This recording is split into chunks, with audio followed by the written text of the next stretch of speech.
Додека воздухот во Скопје е релативно чист, а грејната сезона е речиси зад нас, работиме на тоа еден по еден да ги елиминираме проблемите кои што се причинители на загадувањето. Минатата недела беше пуштен во употреба новиот филтер на Дрисла, со што депонијата повеќе нема да биде фактор на загадување следната зима.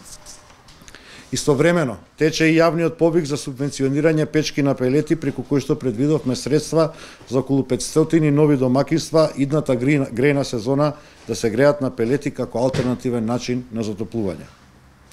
Од оваа недела, фокусот го ставаме врз оџаците кои поради наталожените честички го загадуваат воздухот. Во Скопје има само 8 регистрирани оџачари, а 45% од вкупниот број на домакинства во Скопје се греат на дрва, односно тоа е 1/3 од уделот во вкупното загадување во воздухот во Скопје. Според некои податоци во Скопје има над 60.000 оџаци кои што многу ретко се чистат, а општо познато е дека неисчистен оџак загадува најмалку двојно повеќе отколку тој кој што е исчистен и е правилно третиран. Поради тоа што оџачарите се дефицитарен кадар и поради неможноста сите оџаци во градот да бидат исчистени, градот Скопје во соработка со Министерството за труд и социјална политика и Агенцијата за вработување на Република Македонија ќе спроведе обука на 25 невработени работоспособни лица. Обуката е предвидена да започне на 1 јуни и ќе трае 3 месеци, а пријавувањето почнува од утре и трае до 10 мај. Кандидатите за време траењето на обуката ќе добиваат надоместок од по 9.000 денари месечно. По завршувањето, секој кандидат покрај сертификат ќе му се обезбеди основни материјали за отварање на сопствен бизнис и известно вработување или самовработување, имајќи во предвид дека чистењето на оџаците ќе биде субвенционирано од страна на градот Скопје.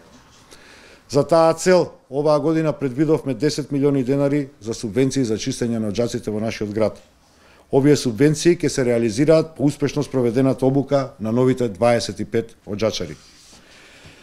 Предвидуваме и лјадници оџаци да бидат исчистени до почетокот на идната грејна сезона.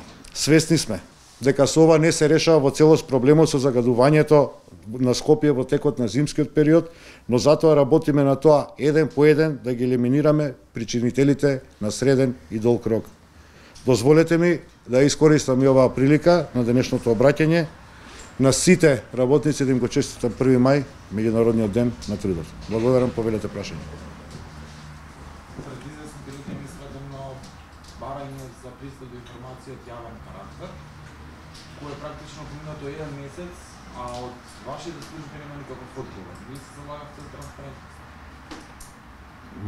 Сите барања до сега колку што се постигнати до мене, можете го да проследите до мене лично, до кабинетот праќајте ги тие барања.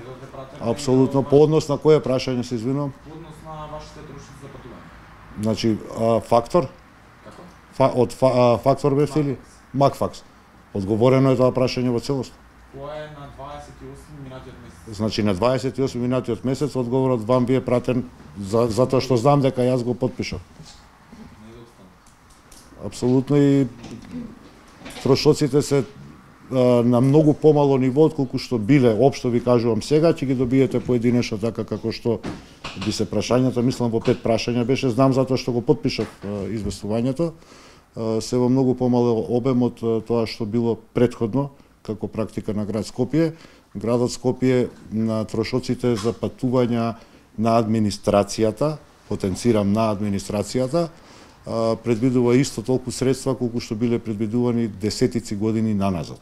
Немаме никаква ставка на зголемување на тие трошоци, иако кратко на советнички прашања имав одговор за моите вкупно 8 патувања, какви се трошоци се направени.